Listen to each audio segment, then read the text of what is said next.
아버지가 돌아가시기 전에 나한테 주신 거야. 이 땅의 실제 소유권은 나한테 있다고. 말순이 깜짝 놀라며 묻습니다. 뭐라고? 그런 얘기를 왜 나한테는 안 했어? 형섭의 얼굴이 창백해지며 당황합니다. 형, 그거 20년 전 일이잖아. 지금과는 상황이 달라. 태섭이 분노로 떨리며 말합니다. 형서봐, 내가 아무리 돈이 필요해도 조상님 묘까지 건드릴 수는 없는 거야. 개발? 누가 개발한다고 했어? 땅 주인이 내려 허락했나? 태섭의 날카로운 반격이 형섭을 절망에 빠뜨립니다. 사연 시작하기 전에 무료 버튼인 구독과 좋아요 꼭 눌러주시면 큰 힘이 됩니다.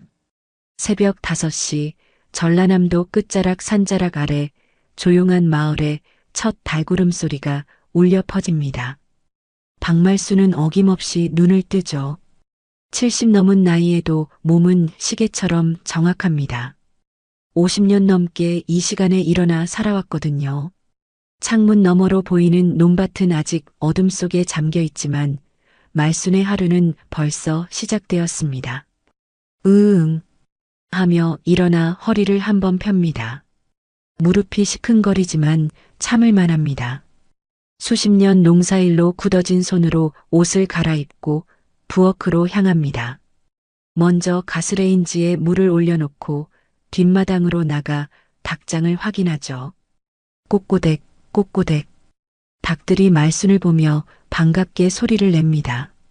하얀 닭, 갈색 닭, 검은 닭까지 총 7마리가 말순을 둘러쌉니다. 그래, 배고프지? 잠깐만 기다려라. 말순은 닭 모이를 담은 그릇을 들고 정성스럽게 뿌려줍니다. 닭들이 우르르 몰려들어 모이를 쪼아 먹는 모습을 보며 미소를 지어 보이죠. 이 닭들은 말순에게 가족 같은 존재입니다. 매일 달걀을 주고 때로는 혼잣말 상대가 되어주거든요. 아침 준비를 마치고 호미와 바구니를 들고 밭으로 향합니다. 이른 새벽 공기는 차갑지만 상쾌합니다. 산에서 내려오는 바람이 얼굴을 스치며 지나갑니다. 말순의 밭은 마을에서도 제법 큰 편입니다. 무밭, 배추밭, 고구마밭까지 구역구역 정리되어 있죠.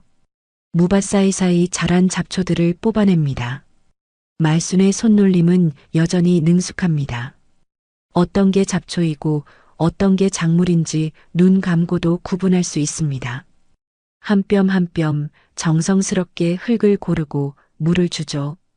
이 땅은 말순이 시집와서부터 지금까지 50년 넘게 가꿔온 땅입니다. 남편과 함께 개간하고 혼자서 지켜온 소중한 터전이죠. 어머니, 아침 드세요. 집에서 아들 형섭의 목소리가 들려옵니다. 말순은 호미를 내려놓고 손을 털며 집으로 돌아갑니다. 거실에 들어서니 형섭이 상을 차려놓고 기다리고 있습니다. 10년 만에 고향으로 돌아온 아들이 있어 든든하기 그지없습니다. 거실 한쪽에서는 작은 텔레비전이 켜져 있고 서울 아침 뉴스가 나오고 있습니다. 아나운서가 부동산 가격 상승 소식을 전하는데 말순에게는 딴 세상 이야기같이 들립니다. 서울 강남 아파트가 10억을 넘었다는데 하는 멘트를 들으며 말순은 고개를 젓습니다. 요즘 서울은 어떻게 사냐, 정말. 10억이면 여기서 몇 년을 살 수 있는 돈인디. 말순이 혀를 차며 중얼거립니다. 형섭이 쑥스럽게 웃어 보입니다. 그러게요, 어머니. 그래서 제가 여기로 내려온 거죠. 형섭아, 고마워라. 엄마 혼자서는 이 큰 집 어떻게 감당했을꼬? 반일도 이제 힘들고. 말순이 밥상에 앉으며 진심으로 말합니다. 실제로 혼자 이 넓은 집과 밭을 관리하기가 쉽지 않았거든요. 뭐려 어머니. 제가 당연히 해야 할 일이죠. 그동안 너무 오래 떠나 있었어요. 형섭의 목소리에는 미안함이 묻어납니다.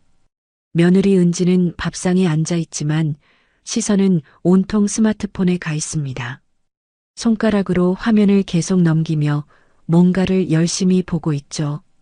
카톡인지 유튜브인지 쉼없이 화면을 터치합니다. 말순이 여러 번 말을 걸어도 대답이 시원치 않습니다. 은지야, 밥 먹을 때는 그거 좀 내려놔라. 밥이 채하겠다. 말순이 조심스럽게 말하자 은지가 고개만 끄덕이고는 다시 폰을 봅니다. 형섭이 아내를 살짝 쳐다보며 눈짓을 하지만 은지는 아랑곳하지 않습니다. 뭔가 급한 일이 있는 모양입니다. 아침 식사를 마치고 말순은 설거지를 합니다. 찬물에 손이 시리지만 익숙한 일입니다. 그 사이 은지는 계속 폰으로 통화를 하고 있습니다. 네, 알겠습니다. 곧 연락드릴게요. 하는 목소리가 들려오죠. 점심때가 되자 말순은 마을회관으로 향합니다. 오늘은 마을 어르신들이 모이는 날이거든요. 회관까지 가는 길에 마을 사람들과 인사를 나눕니다. 말순이 누나, 형섭이 잘 있지? 덕분에 잘 있어요. 이런 대화들이 말순의 발걸음을 가볍게 해줍니다. 회관에 들어서니 벌써 6분 정도가 와 계십니다. 모두 말순과 비슷한 나이의 할머니들이죠. 어머, 말순이 왔네. 요즘 얼굴이 좋아 보인다. 옆집 할머니가 반갑게 손을 흔듭니다. 형섭이는 잘 있나? 말순의 얼굴이 환하게 밝아집니다. 자랑하고 싶어 근질근질했거든요. 아이고, 그러게 말입니다. 형섭이가 들어와서 얼마나 든든한지 몰라요. 이제 이 늙은이 혼자 밭 앞만 가도 돼요. 무거운 것도 들어주고 집 고칠 것도 척척 해주고. 부럽다 정말. 우리는 명절에나 자식들 얼굴 보는데 그것도 하루 이틀이면 바로 올라가 버리고. 다른 할머니가 진심으로 부러워하며 말합니다. 그것도 그런데 며느리가 참 똘똘해 보이더라. 서울서 온 사람이라면서 옷도 예쁘게 입고. 말순이 잠깐 머뭇거리다가 대답합니다. 그래도 아직은 시골 생활이 익숙하지 않나 봐요. 폰만 보고 있어서 말이죠. 밥 먹을 때도 폰, 걸을 때도 폰이야. 그래도 젊은 사람들은 다 그런 것 아니야? 우리가 이해해야지. 맞아, 맞아. 그래도 자식들이 옆에 있으니까 얼마나 좋아. 회관에서 다른 어르신들과 담소를 나누며 시간을 보냅니다. 고스톱도 치고 마을 소식도 나누죠. 누구네 손자가 대학에 갔다는 얘기, 누구네 딸이 시집을 갔다는 얘기들이 오갑니다. 말순은 오랜만에 마음이 편안해집니다. 이런 시간이 있어 얼마나 고마운지 모릅니다. 저녁 무렵 집으로 돌아오니 형섭이 마루에서 뭔가 서류를 보고 있습니다. 책상 위에 여러 장의 종이가 펼쳐져 있고 형섭은 펜을 들고 뭔가를 계산하고 있는 것 같습니다. 은지도 옆에 앉아 있지만 여전히 폰을 보고 있죠. 뭘 그렇게 열심히 보고 있노? 말순이 물어봅니다. 형섭이 서류를 정리하며 대답합니다. 아, 그냥 정리할 게 좀 있어서요. 서울에서 밀린 일들이 있어서. 정리할 게? 뭔데? 일이라면 서울에서 다 정리하고 왔을 것 아니야? 형섭이 잠깐 망설이다가 조심스럽게 말을 꺼냅니다. 어머니, 요즘은 여러 가지 일이 복잡해져서 미리미리 정리해둬야 할 것들이 있잖아요. 특히 재산 관련해서는 더욱 그렇고. 말순이 고개를 갸웃거립니다. 무슨 소리고? 정리할 게 뭐가 있다고? 우리가 뭐 부자라도 되나? 그게. 형섭이 주변을 둘러보더니 목소리를 낮춥니다. 땅 관련해서도 요즘은 미리 정리해두는 게 좋다고 하더라고요. 세금 문제도 있고 나중에 복잡해질 수도 있고. 말순은 뭔가 이상하다는 생각이 들지만 아들이 자신을 위해 걱정해주는 것 같아 고마운 마음이 듭니다. 그래도 급할 것 없잖니. 내가 죽고 나서 생각해도 되는 일 아니가? 어머니, 그런 말씀 마세요. 그냥 미리 준비해두면 나중에 일이 수월하잖아요. 은지가 갑자기 폰에서 고개를 들더니 말합니다. 어머니, 요즘은 정말 미리미리 해두셔야 해요. 세무서에서도 까다롭게 본다던데. 말수는 며느리가 갑자기 관심을 보이는 게 신기합니다. 평소에는 이런 얘기에 전혀 끼어들지 않았거든요. 그날 밤 말수는 잠자리에 누워 오늘 하루를 되돌아봅니다. 형섭이 돌아와서 정말 든든하긴 하지만 뭔가 마음 한구석이 편하지 않습니다. 아들의 표정에서 예전과 다른 무언가를 느꼈거든요. 그리고 며느리의 갑작스러운 관심도 이상합니다. 하지만 오랜만에 가족이 함께하는 기쁨이 더 커서 그런 생각들을 떨쳐버리려 노력합니다. 새벽녘 말수는 다시 한번 창밖을 바라봅니다. 자신이 평생 일궈온 이 땅, 이 집, 이 모든 것들이 고요한 어둠 속에서 잠들어 있습니다. 하지만 왠지 모르게 불안한 마음이 스며듭니다. 다음 날 아침 형섭은 평소보다 일찍 일어나 어머니가 밭에서 돌아오기를 기다리고 있었습니다. 손에는 어젯밤 정리해둔 서류들이 들려있죠. 말순이 호미를 털며 들어오자 형섭이 다가갑니다. 어머니, 잠깐 앉으세요. 어제 말씀드린 그 얘기 좀 해야겠어요. 말순이 마루에 앉으며 물어봅니다. 무슨 얘기? 땅 정리 얘기 말하는 거야? 네, 맞아요. 형섭이 서류를 펼쳐놓습니다. 어머니, 요즘은 땅도 미리 정리해놔야 말이 없어요. 세금 문제도 복잡하고 나중에 상속받을 때도 절차가 까다로워진다고 하더라고요. 말순이 서류를 들여다봅니다. 한자와 어려운 용어들이 빼곡히 적혀 있어서 무슨 내용인지 잘 이해가 안 됩니다. 이게 뭔 소리고? 너무 복잡하네. 간단해요, 어머니. 명의만 바꾸면 돼요. 아무것도 안 변해요. 어머니는 계속 여기서 사시고 농사도 계속 지으시고요. 그냥 서류상으로만 정리하는 거예요. 형섭의 목소리에는 확신이 차 있습니다. 그런데 왜 급하게 해야 하는데? 내가 죽고 나서 해도 되는 일 아니가? 말순이 의아해하며 묻습니다. 이때 은지가 부엌에서 나와 대화에 끼어듭니다. 어머니, 요즘은 미리 안 해두면 세금을 몇 배로 내야 한다고 들었어요. 그리고 절차도 정말 복잡해진대요. 말수는 며느리가 또다시 이런 얘기에 관심을 보이는 게 신기하면서도 뭔가 이상합니다. 그래도 이런 중요한 일을 이렇게 급하게.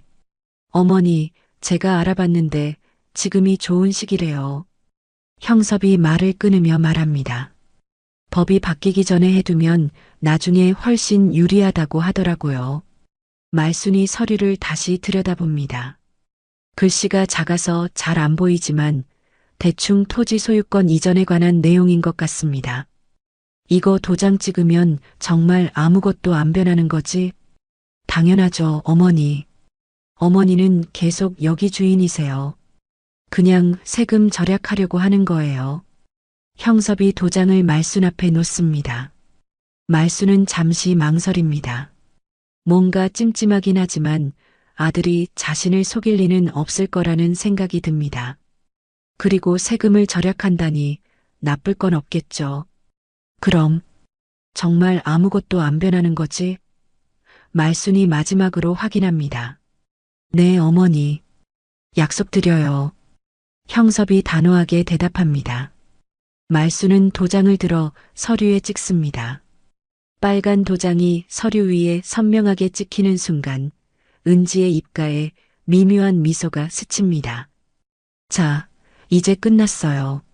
어머니, 고생하셨어요. 형섭이 서류를 정리하며 말합니다. 하지만 말순의 마음은 왠지 무겁습니다. 도장을 찍고 나니 뭔가 돌이킬 수 없는 일을 한 것 같은 느낌이 들거든요. 형섭아, 이 서류 사본 하나 내게도 줘라. 왜요? 필요 없으실 텐데. 형섭이 당황하며 말합니다. 그래도 내 땅 얘기인데 하나 정도는 있어야지. 말순이 고집을 부립니다. 형섭이 어쩔 수 없이 서류 한 장을 복사해서 건네줍니다. 말순은 그 서류를 받아 방에 소중히 보관합니다. 점심을 먹고 난 후 말순은 마을 이장님 댁을 찾아갑니다. 이장님은 말순보다 5살 정도 아래이지만 법적인 일에 밝은 분이거든요. 이장님, 이런 서류는 어떻게 봐야 하는 거예요? 말순이 사본을 보여주며 물어봅니다. 이장님이 서류를 자세히 들여다보더니 심각한 표정을 짓습니다. 어머니, 이거 토지 소유권 이전 서류네요. 이걸 왜? 형섭이가 세금 절약한다고 해서 도장 찍었는데 괜찮은 거죠?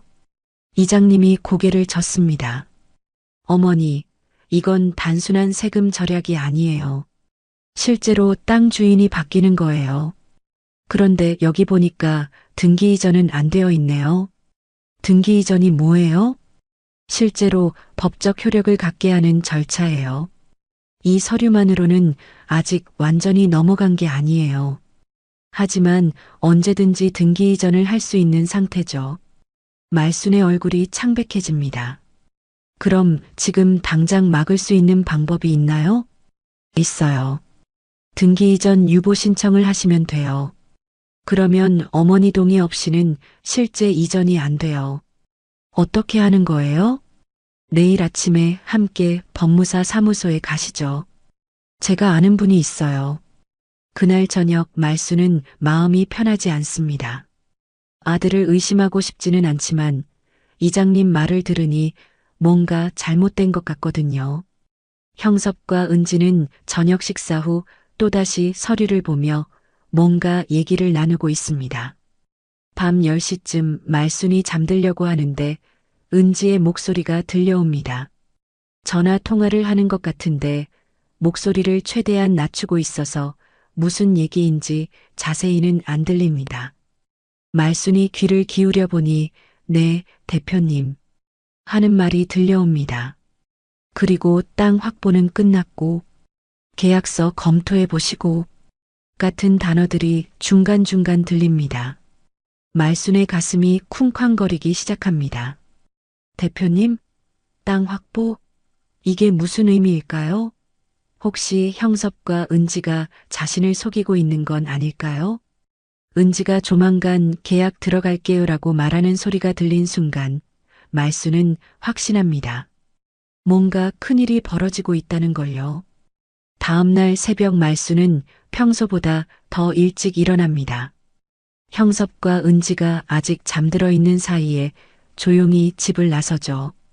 이장님과 약속한 시간보다 이른 시간이지만 한시라도 빨리 이 일을 해결하고 싶습니다. 법무사 사무소 앞에서 이장님을 기다리며 말순은 자신의 판단이 옳았다는 확신을 갖게 됩니다. 아들을 의심하기는 싫지만 이상한 일들이 너무 많이 일어나고 있거든요. 어머니, 일찍 오셨네요. 이장님이 도착하며 말합니다. 네, 빨리 해결하고 싶어서요. 법무사 사무소에서 등기 이전 유보 신청을 마치고 나니 말순의 마음이 조금 편해집니다. 이제 자신의 동의 없이는 땅이 넘어갈 수 없으니까요. 집으로 돌아가는 길, 말순은 앞으로 어떤 일들이 벌어질지 걱정이 됩니다.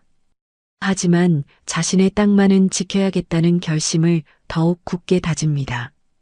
법무사 사무소에서 돌아온 말순은 평소와 다름없이 밭일을 시작합니다. 하지만 마음 한구석에는 여전히 불안감이 자리하고 있죠. 호미질을 하면서도 계속 어젯밤 은지의 전화 통화가 떠오릅니다. 대표님 땅 확보, 계약이라는 단어들이 머릿속에서 맴돌아요. 점심때쯤 마을회관에서 웅성거리는 소리가 들려옵니다. 평소보다 훨씬 시끄러운 것 같아서 말순이 호미를 내려놓고 회관 쪽으로 향합니다. 회관 앞에는 마을 사람들이 모여 있고 가운데서는 젊은 이장 후보인 김민수가 흥분한 목소리로 뭔가 설명하고 있습니다. 여러분, 정말 큰 기회입니다. 우리 마을에 대형 리조트가 들어온다고 해요. 김민수의 목소리에는 흥분이 가득합니다. 말순이 사람들 사이로 끼어들어 자세히 들어봅니다. 무슨 리조트요? 아, 말순 이모님도 오셨네요. 서울에서 큰 회사가 와서 여기 논밭 다 사들이고 풀빌라 리조트를 만든다고 해요. 그것도 몇백억 규모로. 주변 사람들이 웅성거립니다. 진짜예요? 우리 마을에? 얼마나 큰 건데요? 김민수가 계속 설명합니다. 네, 맞아요. 여기서 저 산자락까지 전부 개발한다고 하더라고요. 풀빌라도 짓고 골프장도 만들고 온천도 파고 완전히 새로운 마을이 되는 거죠. 말순의 얼굴이 창백해집니다. 그럼 우리 밭은 어떻게 되는 거예요? 당연히 다 팔아야죠. 하지만 걱정하실 것 없어요. 땅값이 엄청나게 올라갈 거거든요. 평당 몇십만 원 하던 땅이 몇백만 원으로 뛸 수도 있어요. 다른 할머니가 걱정스러운 목소리로 묻습니다. 그럼 우리는 어디서 살아요? 이 나이에 어디 가서 농사를 지어요? 그것도 다 계획이 있어요. 보상도 충분히 해주고 원하시는 분들은 근처에 새로 짓는 아파트에서 사실 수도 있다고 하더라고요. 말수는 점점 혼란스러워집니다. 갑자기 나타난 이 리조트 얘기와 어젯밤 은지의 전화, 그리고 형섭이 서둘러 토지 명의를 바꾸려 했던 일들이 모두 연결되는 것 같거든요. 언제부터 이런 얘기가 나온 거예요? 말순이 물어봅니다. 한 달 전부터 소문이 돌기 시작했는데 어제 확실해졌어요. 개발업체에서 사람이 와서 마을 답사도 하고 갔다고 하더라고요. 말순이 서둘러 집으로 돌아갑니다. 집에 들어서니 형섭과 은지가 거실에서 뭔가 진지하게 얘기하고 있습니다. 말순이 들어오자 둘은 갑자기 대화를 멈춥니다. 어머니, 어디 다녀오셨어요? 형섭이 자연스럽게 묻습니다. 마을회관에 갔다 왔는데. 형섭아, 리조트 얘기 들었니? 말순이 직접적으로 물어봅니다. 형섭과 은지가 서로 눈을 마주치더니 형섭이 대답합니다. 아, 그 얘기요? 네, 들었어요. 언제부터 알고 있었니? 얼마 전부터 소문은 있었는데 확실한 건 최근에 알았어요. 형섭의 대답이 어딘가 어색합니다. 말순이 의자에 앉으며 말합니다. 그런데 이거 우리하고는 상관없는 얘기 아니야? 우리 땅은 안 팔 거니까. 이때 형섭의 표정이 미묘하게 변합니다. 어머니, 그게 꼭 그렇지만은 않을 것 같은데요. 무슨 소리야? 엄마, 이거 정말 큰 기회예요. 땅값이 수십 배로 뛸 거예요. 형섭의 목소리에 흥분이 섞여 있습니다. 우리가 평생 농사 지어도 못 벌 돈을 한 번에 벌 수 있다고요. 말순이 당황하며 말합니다. 아니, 형섭아. 나는 돈 때문에 농사 짓는 게 아니야. 이 땅이 좋아서, 이 마을이 좋아서 사는 거지. 하지만 어머니, 현실적으로 생각해 보세요. 어머니 나이에 언제까지 농사를 지으실 건가요? 이런 기회는 다시 오지 않아요. 은지도 거들어 말합니다. 맞아요, 어머니. 그리고 어차피 마을 전체가 개발되면 혼자만 남아있을 수도 없잖아요. 말수는 아들 부부의 말을 들으며 점점 불안해집니다. 이들의 표정에서 처음 돌아왔을 때의 순수함을 찾을 수 없거든요. 대신 뭔가 계산적이고 탐욕스러운 무언가가 보입니다. 그래도 성급하게 결정할 일은 아니지. 천천히 생각해보자. 말순이 신중하게 말합니다. 천천히요? 형섭이 목소리를 높입니다. 어머니, 이런 기회는 빨리 결정해야 해요. 늦으면 좋은 조건을 놓칠 수도 있어요. 좋은 조건이라니? 누가 뭐라고 했다는 거야? 형섭이 잠깐 말을 멈추더니 대답합니다. 그냥 일반적으로 그렇다는 얘기죠. 하지만 말수는 형섭의 대답이 거짓말처럼 들립니다. 뭔가 이미 구체적인 계획이나 접촉이 있었던 것 같거든요. 저녁 식사 시간 말수는 식욕이 없습니다. 아들 부부는 계속 리조트 얘기를 하면서 땅을 팔아야 한다고 설득하려 합니다. 어머니, 정말 한 번만 생각해 보세요. 이 돈으로 서울에 좋은 아파트도 사고 편하게 사실 수 있어요. 은지가 말합니다. 나는 서울 같은 데서 살고 싶지 않아. 여기가 좋아. 말순이 단호하게 대답합니다. 그럼 근처 도시에 집을 사셔도 되고요. 선택권이 많아져요. 형섭이 계속 설득합니다. 형섭아, 너는 왜 이렇게 땅을 팔고 싶어 하는 거야? 예전 내가 아닌 것 같다. 말순이 직접적으로 물어봅니다. 형섭의 얼굴이 굳어집니다. 무슨 말씀이세요? 저는 어머니를 위해서 말하는 거예요. 그렇지 않은 것 같은데. 혹시 너희들이 벌써 누구랑 얘기한 거 아니야? 은지와 형섭이 서로 당황한 듯 바라봅니다. 말수는 그 표정에서 확신을 얻습니다. 분명히 뭔가 숨기고 있다는 걸요. 어머니, 왜 그런 말씀을 하세요? 우리가 뭘 숨긴다고. 형섭이 변명하듯 말합니다. 그럼 어젯밤 은지가 누구랑 통화한 건 뭐야? 대표님이라고 부르면서 땅 확보 얘기하던데? 은지의 얼굴이 창백해집니다. 그건 다른 일이에요. 다른 일? 우연의 일치치고는 너무 이상하지 않니? 형섭이 갑자기 화를 내며 말합니다. 어머니, 우리를 믿지 못하시는 거예요? 우리가 어머니를 속인다고 생각하세요? 속인다는 게 아니라 뭔가 이상해. 너희들이 돌아온 것도 갑자기 명예 이전 얘기하는 것도 그리고 이 리조트 얘기까지. 말순의 목소리가 떨립니다. 사랑하는 아들을 의심하고 싶지 않지만 상황들이 너무 우연의 일치가 아닌 것 같거든요. 그날 밤 말순은 잠들 수 없습니다. 창밖을 바라보며 자신이 평생 갖고 온 이 땅들을 생각해 봅니다. 남편과 함께 개간하고 혼자서 지켜온 소중한 터전들이죠. 이 모든 것들이 돈 때문에 사라져야 하는 걸까요?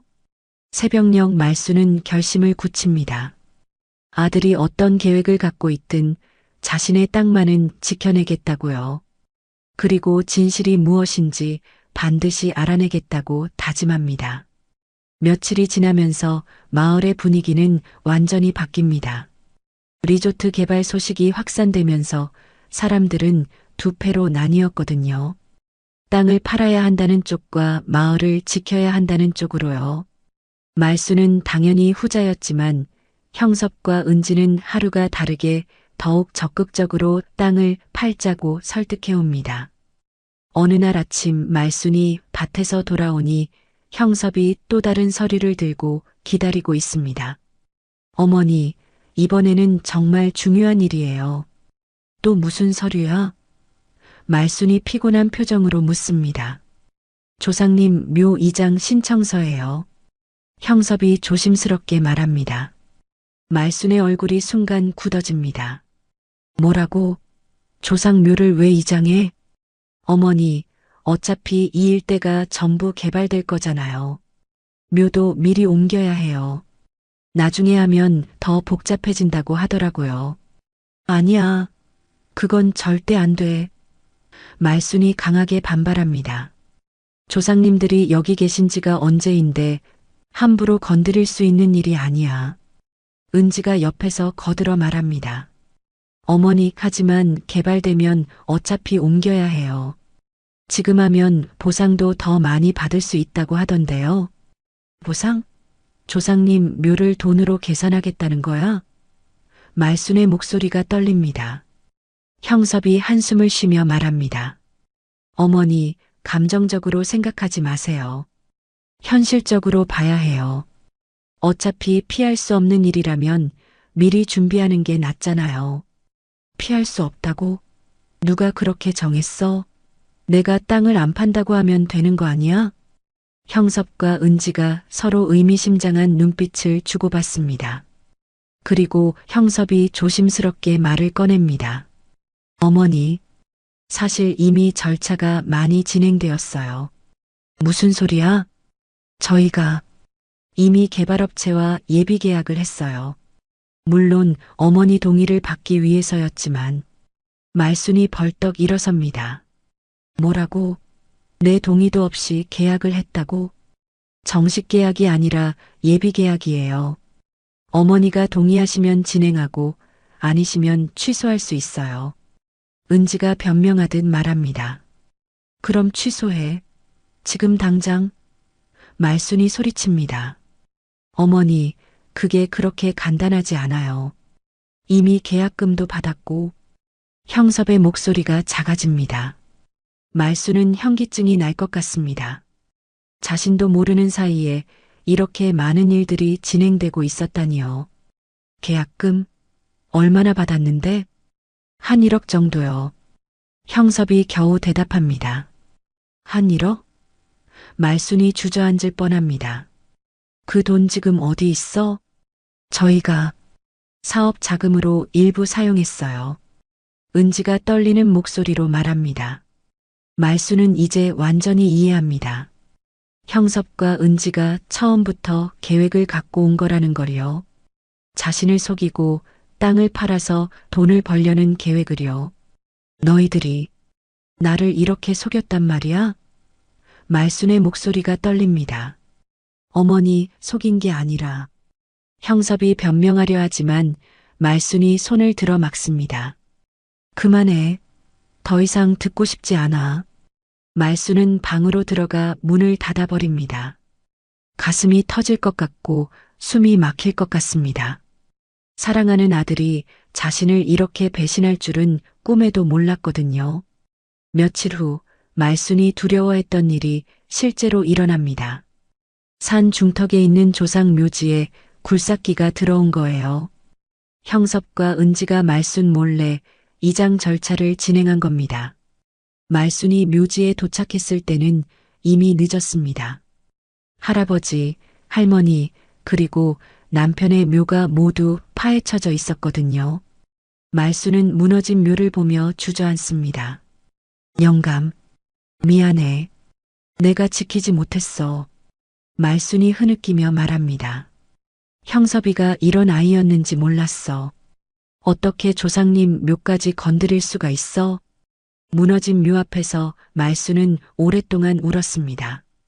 50년 넘게 이 자리를 지켜온 조상들이 하루아침에 사라져버린 현실이 받아들여지지 않거든요. 태섭아, 말순이 첫째 아들 이름을 부릅니다. 너라도 살아있었으면 이런 일은 없었을 텐데. 너는 절대 이런 짓은 안 했을 거야. 태섭은 20년 전 사고로 실종된 큰아들입니다. 당시 사채빚에 시달리다가 어느 날 갑자기 사라졌거든요. 한동안 수소문해 봤지만 아무런 소식이 없어서 모두 죽은 줄 알고 있었습니다. 태섭이는 착했어. 어머니 말씀 잘 듣고 땅도 소중히 여겼는데. 말순이 중얼거립니다. 형섭이는 왜 이렇게 변했을까? 그날 저녁 말순은 집에 돌아가지 않고 마을회관에서 밤을 새웁니다. 집에 가면 형섭과 은지의 얼굴을 봐야 하는데 차마 그럴 용기가 나지 않거든요. 다음 날 아침 말순이 회관 앞 벤치에 앉아 있는데 낯선 중년 남자가 마을로 들어오는 게 보입니다. 40대 후반쯤 되어 보이는 남자는 수염이 덥수룩하고 옷도 낡았지만 어딘가 익숙한 느낌이 듭니다. 그 남자는 마을을 천천히 둘러보며 걸어갑니다. 마치 오래전 기억을 되짚어보는 것처럼요.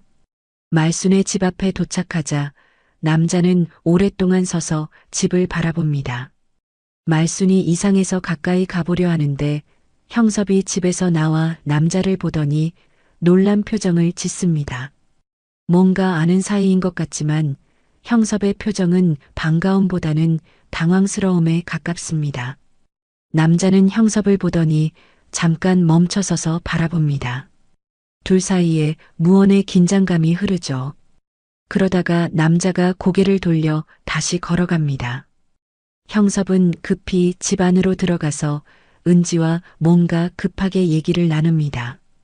창문 너머로 보니 둘 다 상당히 당황한 표정입니다. 말순은 그 남자가 계속 신경 쓰입니다. 어디서 본 것 같은 느낌이 드는데 정확히 기억이 나지 않거든요. 하지만 분명히 형섭과는 아는 사이인 것 같았습니다. 그날 오후 그 남자는 다시 나타나 말순의 집 주변을 서성입니다. 이번에는 더 가까이 와서 집을 자세히 살펴보죠. 마치 무언가를 확인하는 것처럼요. 말순이 용기를 내어 다가가려 하는데 남자가 먼저 눈치채고 돌아서서 빠르게 사라집니다.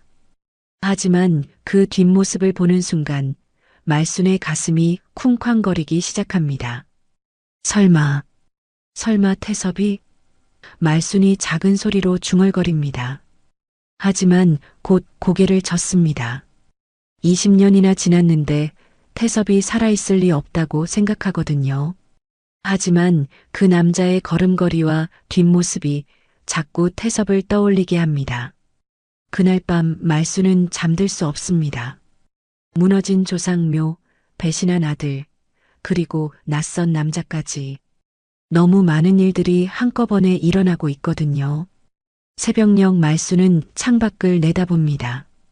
멀리서 그 남자가 다시 나타나 자신의 집을 바라보고 있는 게 보입니다.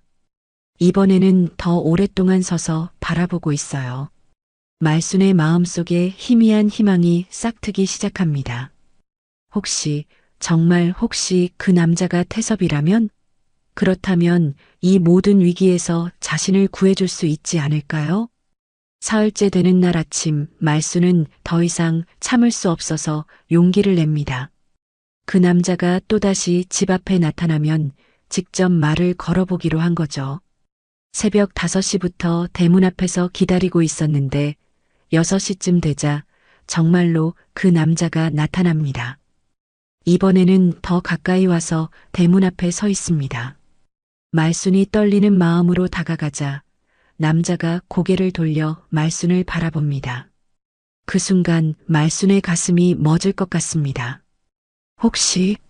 말순이 떨리는 목소리로 묻습니다. 혹시 태섭이니? 남자의 눈에 눈물이 고입니다. 20년의 세월이 흘러 얼굴은 많이 달라졌지만 그 눈빛만은 분명히 태섭입니다. 어머니, 남자가 떨리는 목소리로 대답합니다. 저예요. 태섭이에요. 말순이 그 자리에서 주저앉습니다. 살아있었구나. 내 새끼, 정말 살아있었구나. 태섭도 어머니 앞에 무릎을 꿇고 앉습니다. 어머니, 죄송해요. 이렇게 늦게야 돌아와서 정말 죄송해요. 두 모자가 대문 앞에서 껴안고 울었습니다. 20년 만에 재회였거든요. 지나가던 마을 사람들이 신기한 듯 바라보지만 말순에게는 세상이 다 사라진 것 같습니다. 어떻게 살아있었니? 그동안 어디 있었어? 말순이 태섭의 얼굴을 만지며 묻습니다. 긴 얘기예요, 어머니. 일단 집 안으로 들어가요. 하지만 태섭이 집으로 들어가려는 순간 형섭이 대문에서 나타납니다. 형제가 20년 만에 마주하는 순간이죠. 형? 형섭이 당황한 목소리로 말합니다. 정말 형이야? 그래, 형섭아. 형이다. 태섭이 담담하게 대답합니다. 하지만 그의 표정에는 반가움보다는 복잡한 감정이 섞여 있습니다. 형섭의 얼굴이 창백해집니다. 뭔가 큰일이 날 것 같은 예감이 드는 거죠. 집 안으로 들어가자 은지도 깜짝 놀랍니다. 형섭한테서 태섭 얘기를 들었지만 실제로 마주하니 당황스러운 모양입니다. 어머니, 이분이 누구세요? 은지가 억지로 모르는 척하며 묻습니다. 내 큰아들 태섭이야. 20년 전에 실종됐었는데 살아서 돌아왔어. 말순이 감격에 겨워 말합니다. 태섭이 방에 앉아 그동안의 이야기를 시작합니다. 어머니, 그때 사채비 때문에 도저히 견딜 수 없어서 집을 떠났어요. 빚쟁이들이 집까지 찾아와서 어머니한테 피해가 갈까봐 무작정 도망쳤죠. 그래서 그동안 어디서 뭘 하고 있었니? 처음 몇 년은 서울 지하도에서 노숙을 했어요. 가끔 일용직 일을 하면서 연명했죠. 그러다가 부산으로 내려가서 항만에서 막노동을 했어요. 거기서 10년 넘게 살았죠. 태섭의 목소리에는 깊은 한이 서려 있습니다. 매일 어머니 생각을 했어요. 죽고 싶은 날도 많았지만 언젠가는 돌아와야겠다는 생각으로 버텼어요. 그럼 왜 연락을 안 했니? 한 번이라도 소식을 주었으면. 연락할 면목이 없었어요. 빈손으로 돌아갈 수도 없고, 그러다가 몇 년 전부터 마음을 굳혔어요. 돈이 없어도 어머니 곁에 있어야겠다고. 형섭이 불안한 표정으로 묻습니다. 그럼 언제부터 마을에 와 있었어? 일주일 전부터요. 바로 들어오지 못하고 주변에서 상황을 살펴보고 있었어요. 그런데 태섭의 표정이 굳어집니다. 마을에 이상한 소문들이 많이 돌더라고요. 무슨 소문? 말순이 묻습니다. 리조트 개발 얘기요. 그리고 우리 집 땅이 팔릴 거라는 얘기도 들었어요. 형섭과 은지가 서로 긴장한 눈빛을 주고받습니다. 태섭이 계속 말합니다. 그래서 궁금해서 알아봤는데 형섭이 어머니 명의로 개발업체와 계약을 했다더라고요. 그건 형섭이 변명하려 하지만 태섭이 손을 들어 막습니다. 형섭아, 내가 물어볼 게 있어. 우리 아버지가 돌아가시기 전에 나한테 해주신 말씀 기억하니? 형섭의 얼굴이 더욱 창백해집니다. 무슨 말씀이야? 태섭이 가방에서 낡은 서류를 꺼냅니다.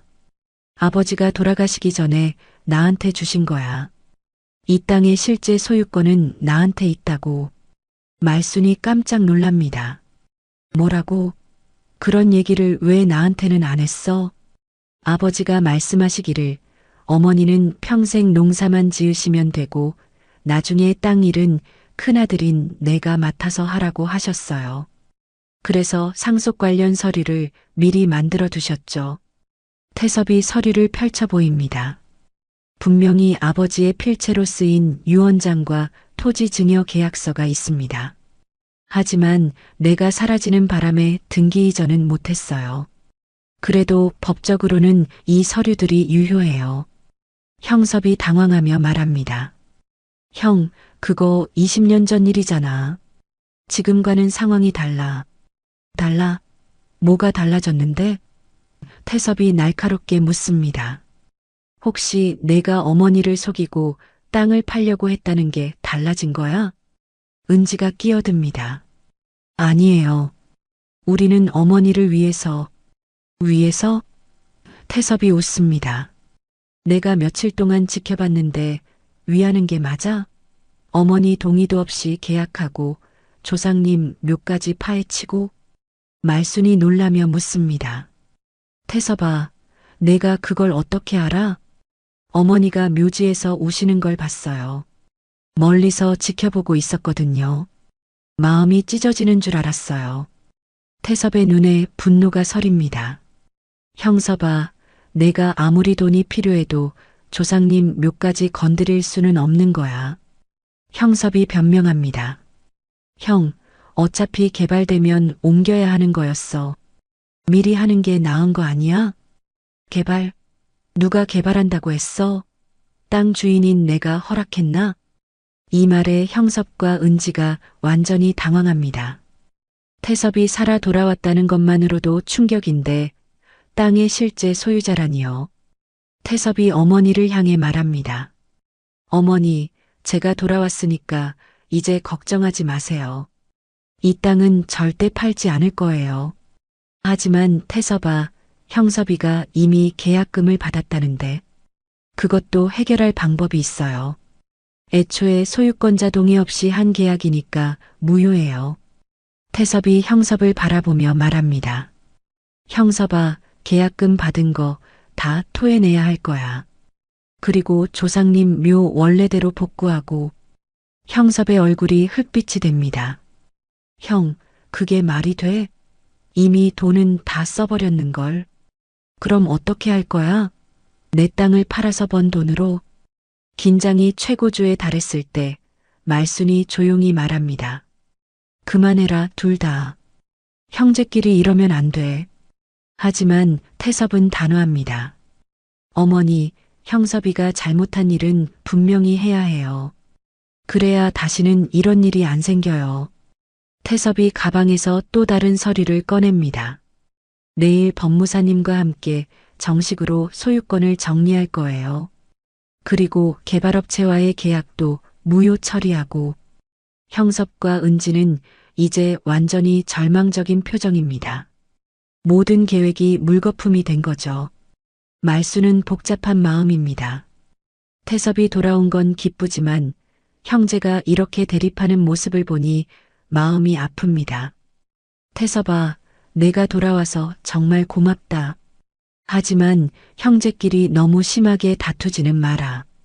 어머니, 저는 이 땅과 어머니를 지키려는 거예요. 형섭이가 계속 이런 식으로 나온다면 가만히 있을 수 없어요. 그날 밤 말수는 오랜만에 마음이 편안합니다. 태섭이 돌아왔고 땅도 지킬 수 있게 되었거든요. 하지만 한편으로는 형섭이 걱정됩니다. 이 모든 일이 끝난 후에도 가족으로 남을 수 있을까요? 다음 날 아침 태섭은 일찍 일어나 법무사 사무소로 향합니다. 어제 미리 연락을 해둔 터라 오늘 모든 서류를 정리할 예정이거든요. 말수는 아침을 준비하면서도 마음이 무겁습니다. 태섭이 돌아온 기쁨과 형섭에 대한 실망감이 뒤섞여 있어서죠. 형섭과 은지는 침실에서 나와도 인사도 제대로 하지 않습니다. 어젯밤 늦게까지 뭔가 심각하게 얘기를 나눈 것 같은데 둘 다 표정이 어둡습니다. 형섭아, 은지야, 아침 먹어라. 말순이 조심스럽게 말하지만 두 사람은 시큰둥합니다. 어머니, 저희는 나가야 할 일이 있어서요. 형섭이 차갑게 대답합니다. 예전의 다정한 모습은 온데간데 없고 마치 다른 사람 같습니다. 어디 가는데? 아침은 먹고 가라. 됐어요. 급한 일이에요. 은지가 퉁명스럽게 말하며 가방을 챙깁니다. 두 사람이 나간 후 말수는 홀로 앉아 복잡한 마음을 정리해 봅니다. 어제까지만 해도 형섭을 걱정했는데 이제는 태섭이 옳았다는 생각이 듭니다. 형섭과 은지의 태도 변화가 너무 극명하거든요. 점심때쯤 태섭이 법무사와 함께 집으로 돌아옵니다. 손에는 여러 서류가 들려있고 표정도 한결 밝아 보입니다. 어머니, 모든 절차가 끝났어요. 이제 이 땅은 법적으로도 완전히 제 소유로 등록되었어요.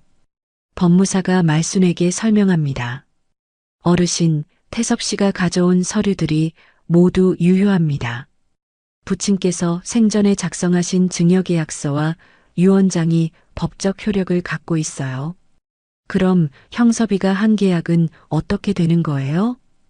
말순이 걱정스럽게 묻습니다. 무효입니다. 실제 소유자의 동의 없이 체결된 계약이니까요. 개발업체 쪽에서도 이미 확인했고 계약 취소에 동의했어요. 태섭이 안도의 한숨을 쉽니다. 다행이에요. 이제 걱정 안 하셔도 돼요, 어머니. 오후에 형섭과 은지가 돌아옵니다. 둘 다 표정이 더욱 험악해져 있어요. 아마 개발업체에서 계약 취소 통보를 받은 모양입니다.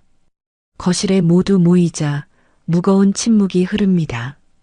말순이 먼저 입을 엽니다. 형섭아, 은지야. 이제 그만두자. 태섭이가 돌아왔고 법적으로도 정리가 됐어. 형섭이 비웃으며 말합니다. 그만두라고요? 어머니, 우리가 뭘 그만둬야 한다는 거예요? 이 땅 파는 일 말이야. 은지가 갑자기 목소리를 높입니다.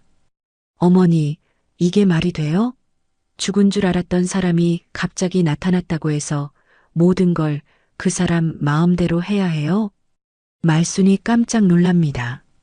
며느리가 이렇게 큰 소리를 낸 건 처음이거든요. 은지야, 태섭이는 죽은 게 아니라 살아 돌아온 거야. 그리고 원래 이 땅 주인이고. 주인이라고요? 은지가 더욱 흥분합니다. 20년 동안 어디서 뭘 하고 있다가 이제 와서 주인이라고 해요? 그동안 어머니 혼자 이 땅을 지켜오신 거 아니에요? 태섭이 조용히 말합니다. 은지 씨, 제가 없었던 건 사정이 있었던 거예요. 하지만 법적으로는 분명히 제 땅이에요. 법적으로? 형섭이 냉소적으로 웃습니다. 형, 법만 따지면 20년 동안 실종 신고가 되어 있었잖아. 사망 신고만 안 됐을 뿐이지. 하지만 살아 돌아왔잖아. 그럼 우리가 받은 계약금은 어떻게 할 거야? 이미 다 써버렸는데. 말순이 놀라며 묻습니다. 얼마나 많이 썼길래 그래? 은지가 대답합니다. 사업 자금으로 대부분 투자했어요. 이제 와서 돌려달라고 하면 우리는 어떻게 해요? 그럼 사업을 정리하고 돌려주면 되잖아. 태섭이 당연하다는 듯 말합니다. 정리하고? 쉽게 말하네요. 형섭의 목소리에 분노가 섞입니다. 형은 20년 동안 편하게 놀다가 이제 와서 모든 걸 빼앗으려고 해요? 빼앗는다고? 원래 내 거였는데? 원래 당신 거였다고 해도 포기한 거나 마찬가지예요. 은지가 소리칩니다. 20년 동안 연락 한 번 없었으면서 말순이 진정시키려 합니다. 그만해라, 다들. 가족끼리 이러면 안 돼. 하지만 은지는 멈추지 않습니다. 어머니도 그러세요. 우리가 10년 동안 서울에서 고생하며 번 돈을 이 계획에 다 쏟아부었다고요. 이제 와서 모른 척하라고요? 10년 동안 고생했다고? 태섭이 의아해합니다. 형섭이는 작년까지 서울에서 잘 살고 있었던 거 아니야? 형섭과 은지가 당황한 표정을 보입니다. 뭔가 말이 틀어진 거죠. 그게 아니라. 형섭이 변명하려 하지만 태섭이 계속 추궁합니다. 형섭아, 정확히 말해봐. 언제부터 이 계획을 세웠던 거야? 침묵이 흐르자 은지가 터뜨립니다. 좋아요. 말할게요. 우리는 처음부터 이 땅을 팔 계획으로 왔어요. 말순의 얼굴이 창백해집니다. 뭐라고? 리조트 개발 계획은 작년부터 있었어요. 우리가 미리 알고 있었다고요. 은지가 자포자기 심정으로 계속 말합니다. 개발업체에서 먼저 연락이 왔어요. 이 땅을 사고 싶다고. 형섭이 은지를 말리려 하지만 이미 늦었습니다. 그래서 우리가 내려와서 어머니를 설득하려고 했던 거예요. 명예 이전도 그 때문이었고요. 말순이 주저앉습니다. 그럼 너희가 나한테 한 말들이 다 거짓말이었단 말이야? 어머니를 속이려던 건 아니에요. 형섭이 변명합니다. 어머니도 좋은 조건으로 보상받고 우리도 사업할 수 있고 모두에게 좋은 일이라고 생각했어요.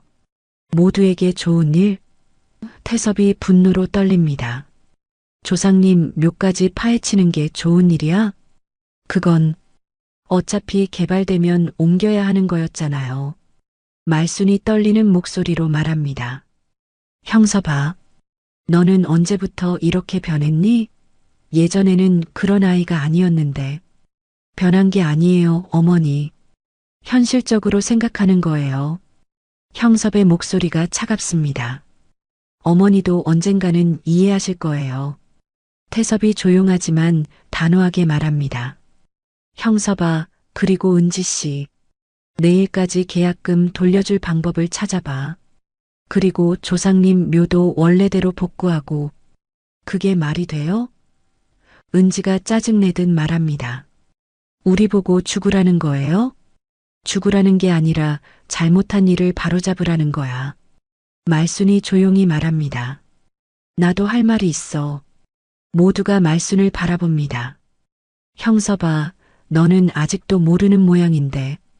내가 등기 이전 유보 신청을 해놨다. 형섭과 은지가 깜짝 놀랍니다. 뭐라고요? 내가 명예 이전 서류에 도장 찍게 한 다음 날 이장님과 함께 법무사한테 가서 유보 신청을 했어. 그래서 실제로는 아무것도 넘어가지 않았다. 형섭의 얼굴이 흑빛이 됩니다. 그럼 처음부터 우리 계획은 물거품이었지. 말순이 단호하게 말합니다. 그리고 이제 확실히 말하는데 이 땅은 태섭이 거야. 너희는 단 한 평도 못 가져간다. 그 순간 집안에 무거운 침묵이 흐릅니다. 모든 진실이 드러난 순간이죠. 은지가 가방을 들고 일어서며 말합니다. 좋아요. 우리가 졌어요. 하지만 우리도 억울해요. 우리가 투자한 돈과 시간은 누가 보상해 줄 건데요? 태섭이 냉정하게 대답합니다. 그건 본인들이 잘못 계산한 거죠. 남의 땅을 함부로 팔려고 했으니까. 형섭도 일어서서 말합니다. 어머니, 후회하실 거예요. 우리가 마지막 기회였는데. 후회는 내가 할 일이야. 너희는 이제 갈 곳 찾아봐라. 그날 밤 형섭과 은지는 짐을 쌌습니다.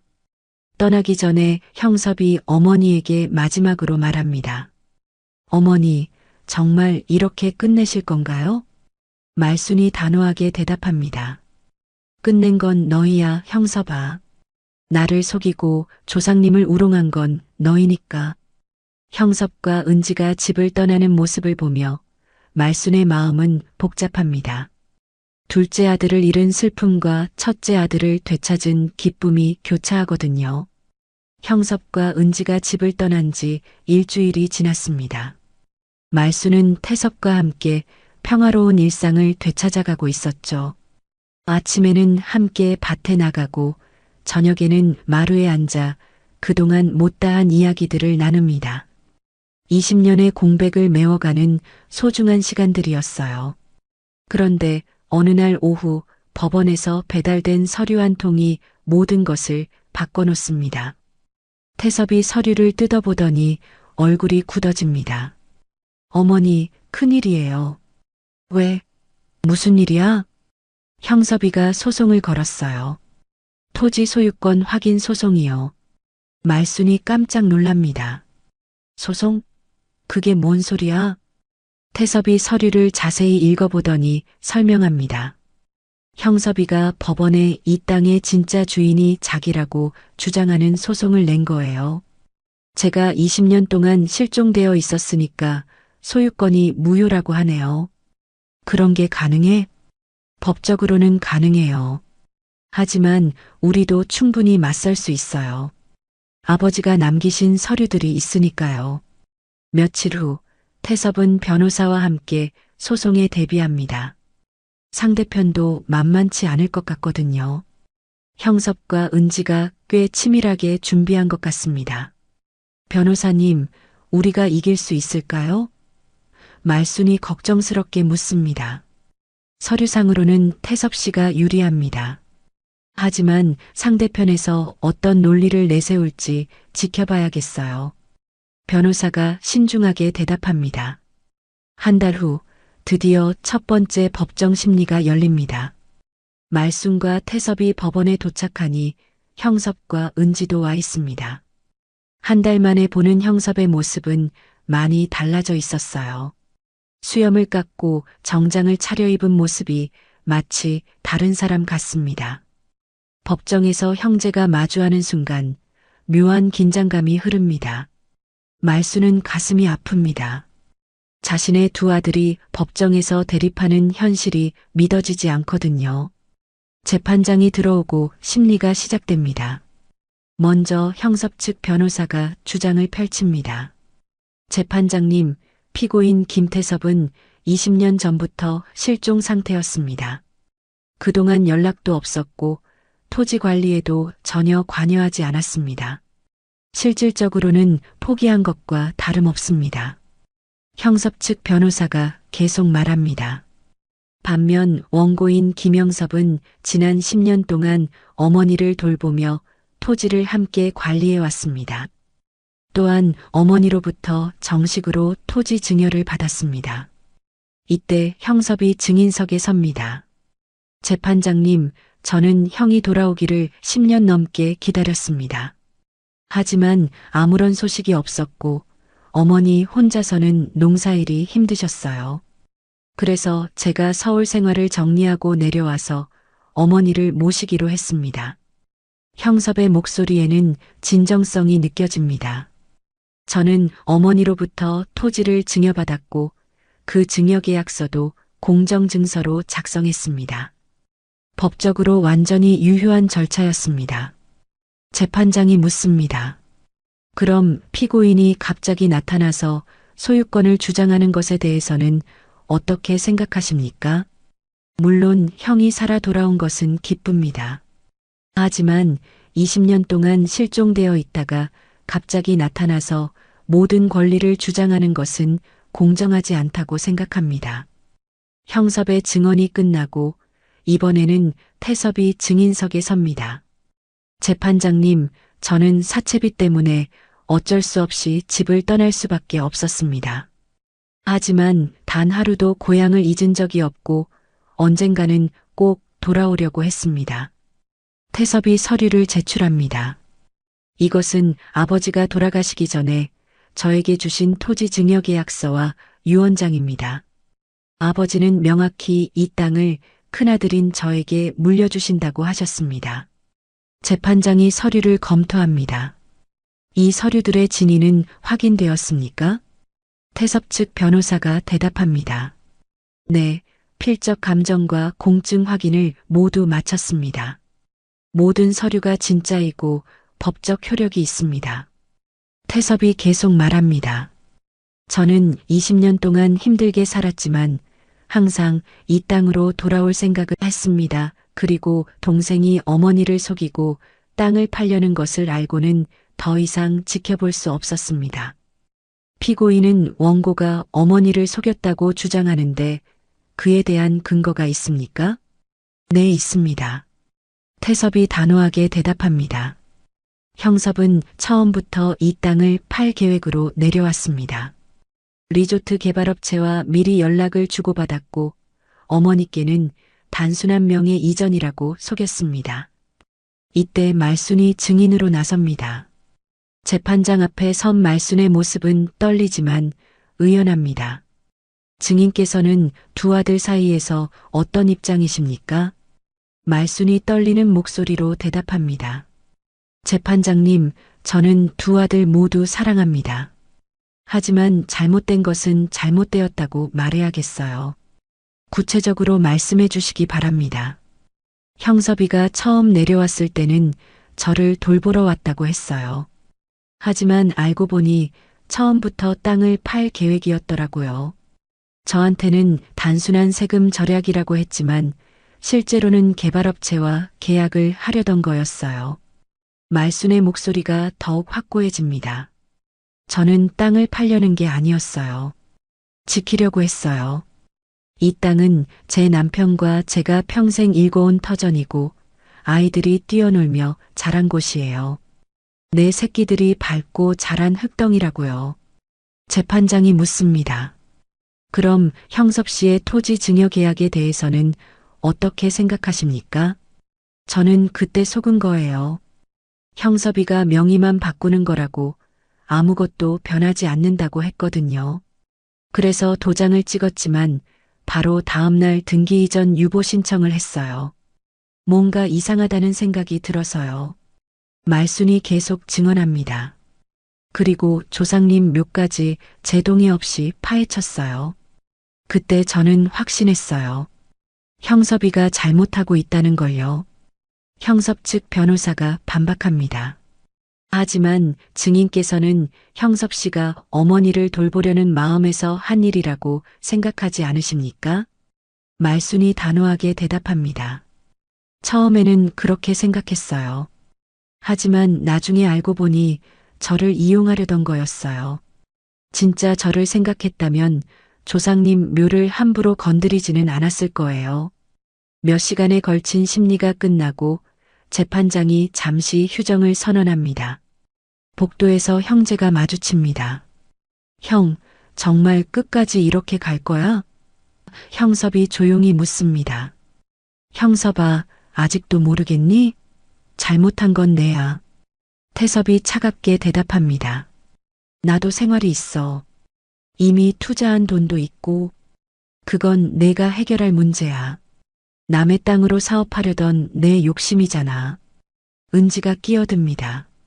태섭 씨, 우리도 억울해요. 10년 동안 준비한 일인데. 10년 동안? 태섭이 의아해합니다. 그럼 처음부터 계획이었다는 거네요? 형섭과 은지가 말문이 막힙니다. 1시간 후 재판이 재개되고 마침내 판결이 나옵니다. 본 법원은 다음과 같이 판결합니다. 재판장의 목소리가 법정에 울려 퍼집니다. 피고 김태섭이 제출한 토지 증여계약서와 유언장은 모두 진정한 것으로 인정되며 법적 효력이 있습니다. 따라서 해당 토지의 실소유권은 김태섭에게 있음을 확인합니다. 형섭의 얼굴이 창백해집니다. 원고 김영섭이 주장하는 증여계약은 실소유권자의 동의 없이 체결된 것으로 법적 효력이 없습니다. 재판장이 마지막으로 말합니다. 따라서 원고의 청구를 기각합니다. 판결이 끝나자 형섭은 고개를 떨어뜨립니다. 모든 것이 끝난 거죠. 은지는 이미 법정을 나가버렸고 형섭도 말없이 자리를 떠납니다. 말순과 태섭이 법원을 나오는데 말순의 마음은 복잡합니다. 이겼다는 기쁨보다는 가족이 완전히 갈라졌다는 슬픔이 더 큽니다. 태섭아, 이제 정말 끝난 거지? 네, 어머니. 이제 아무도 우리 땅을 건드릴 수 없어요. 하지만 말순은 여전히 마음이 무겁습니다. 과연 이것이 최선의 결과였을까요? 법정 판결이 나고 석 달이 지났습니다. 가을이 깊어가는 계절, 말순과 태섭은 완전히 일상을 되찾았습니다. 매일 아침 함께 밭에 나가고 저녁에는 마루에 앉아 차를 마시며 하루를 마무리하죠.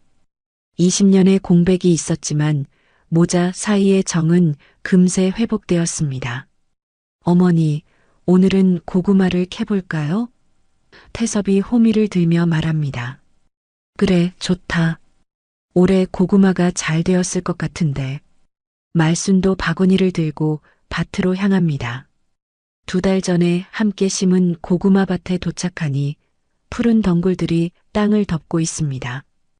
태섭이 조심스럽게 흙을 파보니 주먹만 한 고구마들이 줄줄이 나옵니다. 어머니, 보세요. 정말 잘 되었네요. 태섭이 환한 미소를 지으며 고구마를 들어 보입니다. 그러게 말이야. 이렇게 잘 될 줄 몰랐다. 말순도 기뻐하며 고구마를 바구니에 담습니다. 함께 고구마를 캐면서 말순은 마음이 평온해집니다. 이런 평범한 일상이 얼마나 소중한지 새삼 깨닫게 되거든요. 몇 달 전만 해도 이 모든 것을 잃을 뻔했는데 지금은 태섭과 함께 이렇게 농사를 짓고 있다니 꿈만 같습니다. 태섭아, 형섭이 생각 안 나니? 말순이 조심스럽게 물어봅니다. 태섭이 잠시 손을 멈추고 생각해 봅니다. 생각나죠. 어쨌든 제 동생이니까요. 하지만 어머니, 저는 후회하지 않아요. 나도 그래. 서운하긴 하지만 옳은 일을 했다고 생각해. 실제로 형섭과 은지는 판결 후 연락이 끊어졌습니다. 어디서 무엇을 하고 있는지 알 수 없지만 말순은 가끔 걱정이 됩니다. 아무리 잘못했어도 자신의 아들이니까요. 점심때가 되어 집으로 돌아가는 길 마을 이장님을 만납니다. 말순이 누나, 태섭이 고생하셨어요. 이장님이 반갑게 인사합니다. 이장님도 수고 많으셨어요. 리조트 문제는 어떻게 되었나요? 태섭이 묻습니다. 아, 그거요? 완전히 무산되었어요. 핵심 토지를 확보하지 못하니까 개발업체에서 포기했더라고요. 말순이 안도의 한숨을 쉽니다. 다행이네요. 우리 마을이 그대로 유지되는 게 낫죠. 맞아요. 처음에는 아쉬워하는 사람들도 있었는데 지금은 오히려 다행이라고 생각하는 분들이 많아요. 조용한 마을이 더 좋다고 하시더라고요. 이장님이 계속 말합니다. 그리고 태섭이 덕분에 우리 마을 사람들도 많이 생각하게 되었어요. 돈만 따지면 안 된다는 걸 깨달았죠. 집에 도착해서 점심을 먹고 나니 태섭이 말순에게 제안합니다. 어머니, 오늘 오후에 할아버지, 할머니 묘소에 가보실래요? 복구 공사가 끝났다고 연락이 왔거든요. 그래, 가보자. 조상님들께 인사드려야지. 두 사람은 산중턱에 있는 묘지로 향합니다. 한 달 전부터 시작된 복구 공사가 완료되어 예전 모습 그대로 복원되었습니다. 깨끗하게 정리된 묘 앞에 서니 말순의 눈에 눈물이 맺힙니다. 영감, 시아버님, 시어머님. 그동안 어수선해서 죄송했어요. 이제 다시 편히 쉬세요. 말순이 묘 앞에 절을 올립니다. 태섭도 함께 절을 올리며 마음속으로 다짐합니다. 이제 정말로 이 땅과 가족을 지켜내겠다고요. 묘지에서 내려와 집으로 가는 길 말순과 태섭은 나란히 걸으며 대화를 나눕니다. 태섭아, 너는 앞으로 뭘 하고 싶니? 저요? 어머니와 함께 농사 짓고 싶어요. 그리고 이 마을을 지키고 싶고요. 농사는 힘들 텐데 전혀 안 힘들어요. 20년 동안 각종 힘든 일을 다 해봤는데 이만한 게 어디 있어요. 게다가 어머니와 함께 하니까 더욱 의미 있고요. 말순의 얼굴에 환한 미소가 퍼집니다. 그럼 올해 농사는 어떻게 계획할까? 내년 봄에는 더 많은 채소를 심어볼까요? 그리고 과수원도 만들어 보고 싶어요. 과수원? 좋은 생각이네. 복숭아나 감나무를 심으면 어떨까? 네, 좋아요. 그런데 어머니. 왜? 저 정말 행복해요. 20년 동안 이런 기분을 느껴본 적이 없어요. 말순도 태섭의 손을 꼭 잡습니다. 나도 그래. 내가 돌아와서 정말 다행이야. 저녁 때가 되어 집에 도착하니 마을 사람들이 몇 명 와 있습니다. 고구마를 나눠달라고 온 거죠. 말순이 누나, 고구마 좀 나눠주세요. 올해 우리 밭은 영 안 되었거든요. 옆집 할머니도 부탁합니다. 그럼요, 얼마든지 가져가세요. 말순이 바구니 가득 고구마를 담아줍니다. 태섭도 다른 이웃들에게 고구마를 나눠줍니다. 많이 가져가세요. 우리는 충분히 많이 캤거든요. 이웃들이 고마워하며 돌아간 후 말순과 태섭은 마루에 앉아 차를 마십니다. 해질녘의 풍경이 정말 아름답습니다. 어머니, 이제 정말 우리 것 같네요. 태섭이 밭을 바라보며 말합니다. 우리 것이 아니라 우리가 지키는 거지. 말순이 차분하게 대답합니다. 지킨다고요? 그래. 소유보다 중요한 건 지킬 줄 아는 마음이란다. 태섭이 고개를 끄덕입니다. 어머니 말씀이 맞아요. 저도 이제 알겠어요.